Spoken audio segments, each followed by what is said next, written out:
السلام عليكم ورحمة الله وبركاته. اللهم صل وسلم وبارك على سيدنا محمد وعلى آله وأصحابه أجمعين. ازيكم عاملين ايه؟ يا رب تكونوا بخير وفي أتم صحة وفي أحسن حال يا رب. النهاردة كده أنا أول فيديو ليا معاكم، يا رب قناتي تعجبكم وأكون ضيفة خفيفة على قلبكم. ولو عجبك الفيديو ما تنسيش تشتركي في القناة وتفعلي زر الجرس وتعملي لي كومنت كمان عشان يوصلك كل جديد مني.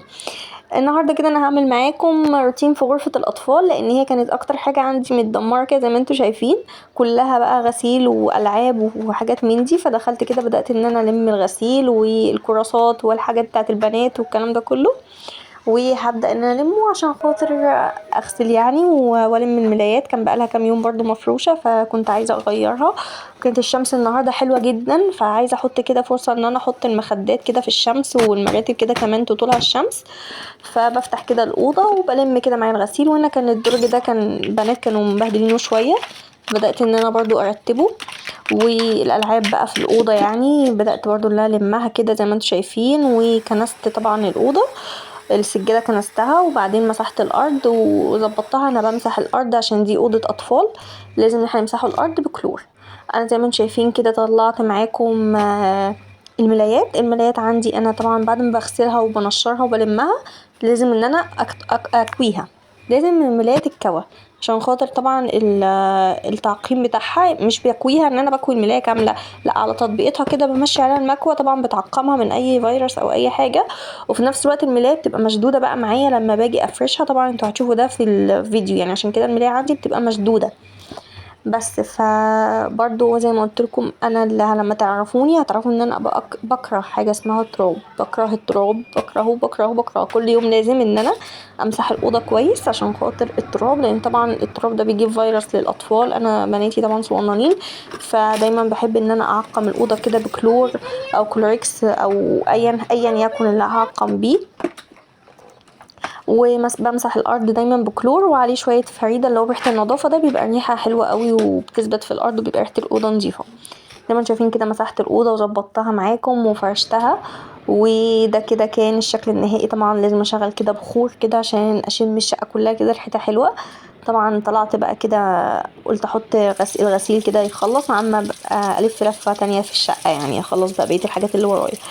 هنا بدأت احط اهو الاوكسي بتاع الغسيل، وبحط كمان معاه بريكس ده يعني هو الانقاذ بتاعي مع الاطفال.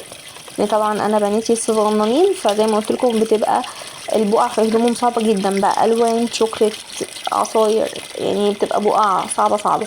ولو بقع يعني كتير قوي في الهدوم بحط بقى البريكس ده مباشره على البقع وبعدين بحطه جوه الغساله. ده كده بيطلع لي الغسيل نظيف يعني الحمد لله، وما بيكونش فيه اي بقع. زي ما انتوا كده هتشوفوا. انا دلوقتي هوريكم اهو التيشيرت فيه بقعه فاحط عليها بريكس والحمد لله هيطلع معايا نظيف، مش هيطلع فيه اي حاجه. دي كده كانت بقعه الوان فهيطلع معايا نظيف يعني.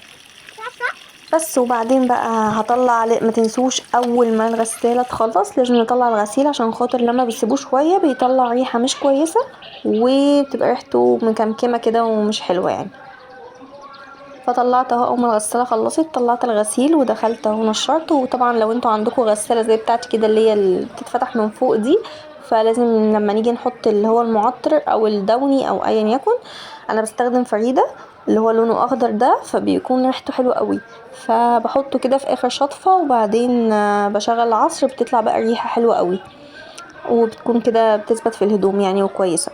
اهم حاجه لو وصلتي هنا اوعي تكوني نسيتي تحطي اللايك، واوعي تنسي تحطي لي كومنت والاشتراك، اوعي تنسي. وده طبعا فضلا وليس امرا يعني. ف وزي ما انتم شايفين كده بدات ان انشر. اهم حاجه يا جماعه واحنا بنتفرج على اي روتين واحنا بنعمل اي حاجه، استغفر ربنا، استغفر ربنا كتير جدا. طبعا ده فقلت استغفروا ربكم انه كان غفارا. طبعا يعني يرسل السماء عليكم مدرارا ويمددكم باموال وبنين. لازم نستغفر ربنا كتير جدا طول ما احنا بنتفرجوا على اي حاجه، بنغسله مواعين، بننشره غسيل كده. هنا بقى اللحظه المحببه لقلبي، خلصت البيت وولعت بخور. وان شاء الله اشوفكم في فيديو تاني، ومع السلامه.